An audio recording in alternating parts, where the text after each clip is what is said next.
welcome back to Mi Gente. You know, we've been hanging around Hollywood, seeing all the stars, hanging out at all the hot places. But before we left New York, Angel had an opportunity to hang out with world-famous Enrique Iglesias.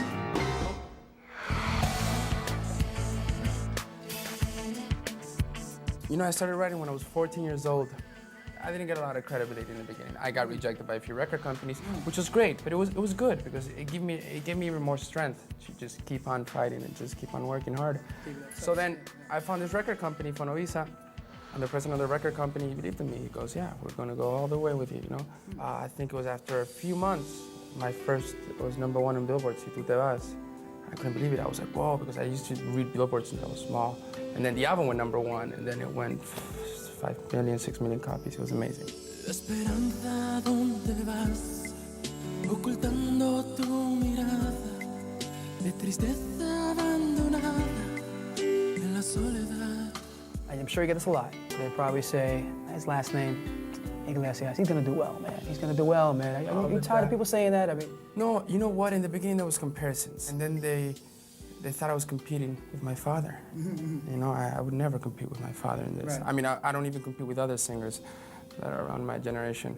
Talk to us about the writing aspect. A lot of people didn't know that Enrique Iglesias is a writer as well, too. Like I told you, I started writing when I was 14 years old. Right. That's really the only way I knew how to express myself. When I had no one to talk to, that's what I used to do. Just sit down and write songs, I used to make up in my mind. You've gotten to a point that you're so huge that I saw something on Latin television where a helicopter was following you somewhere and just trying to take a picture and just, you know, what about your private life? I have a private life. It's not a huge private life. So what do you do in your private life? What's involved? I love water sports. I love the ocean. That's why I live in Miami, you know. And I have a lot of friends. I have a lot of Cuban friends, a lot of Puerto Rican friends, a lot of Mexican friends. I had the best of 3 worlds. I had the Latino, I had the European coming from Spain, and I had the Anglos. Relationships. What do you see? You notice when someone really loves you. I mean, eso se nota. I mean, you just by the way they kiss you, just by the way they look at you, just by the way they treat you. You know, I mean, you might not notice the first day or the second day, but after a while, you do notice. I think this guy's pretty tall. Did you play basketball though? No. They probably ask you all the time. You know, nice point guard or something, right? Because you're like what? 6 what? You're like 6'1". 6'1". I'm 5'10". No, I'm actually 5'8", but he's yeah. You got 17 over there. The camera, you got live. We're gonna actually see something that you've never seen before. First of all, this is the area where he dines. You know what, ladies? Look at this. This is the bedroom. Enrique Iglesias with a rose sent to him by this beautiful young woman a little while ago. And you can That's see. from the record company. Oh, okay, sure, right. So he wants to show me the toilets. I don't know why, but there's this obsession with the beauty. First of all, this is heated. This is a heated toilet. So your butt doesn't get cold. Taken care of. Oh, wait, watch this. This is really cool. And action. What up? You're not gonna get this on Barbara Walters. You're not gonna get this on 2020. You get this only here on Mi Gente, My People. We look. What? What is that for? Scotty, we have. Whoa!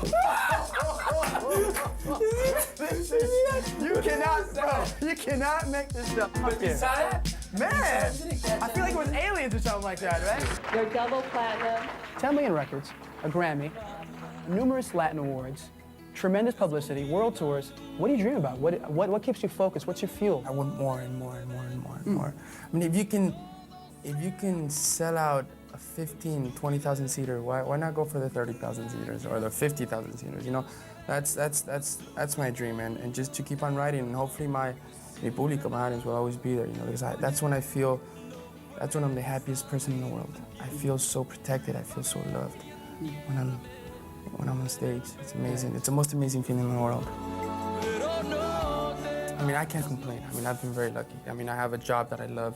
I have an amazing audience. I write my songs, which is really the only thing that I know how to do.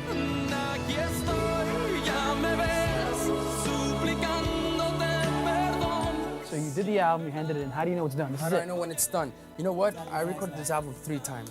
Once in Miami, another time here in New York, and another time in LA. Really?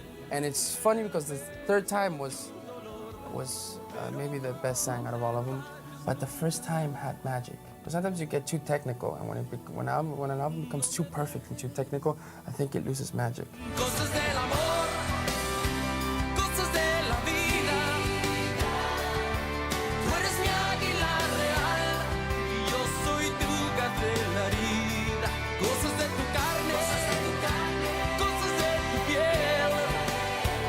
it's a completely different album to my other two albums, because the songs that I wrote for the other two albums, I wrote between 15 and 19 years old.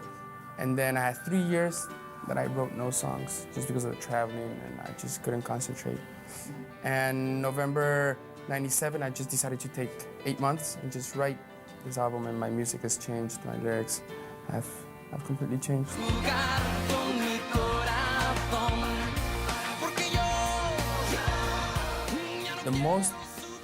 La cosa más importante, the most important thing in a singer is to be surrounded by people that love you, people that really, really love you and that enjoy your success.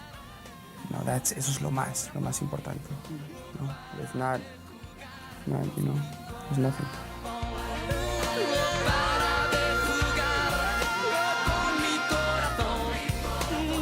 Up next, LA gang members find a way off the streets.